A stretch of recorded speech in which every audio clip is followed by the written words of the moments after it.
Il problema continua a ripresentarsi con cadenza sempre più ravvicinata. Una parte non ce la fa, come i migranti morti ieri a largo di Lampedusa. Gli altri, dopo lo sbarco, vengono distribuiti nelle strutture ricettive del territorio nazionale, ma per i profughi a Treviso non sembra più esserci spazio disponibile.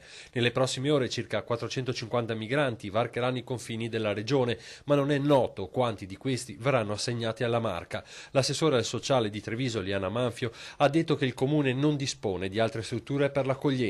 Per questo la prefettura è in contatto con la Caritas di Vittorio Veneto e Treviso per una soluzione di emergenza.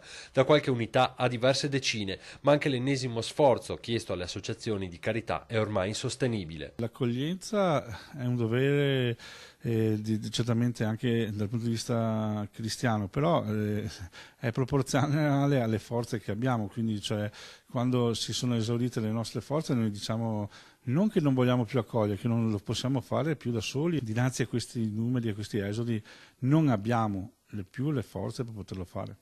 La Caritas di Treviso, tra la struttura di Strana e quella di Via Venier, ha in carico già 26 persone, che a causa di ritardi burocratici rimarranno con ogni probabilità non fino a giugno, ma fino a settembre.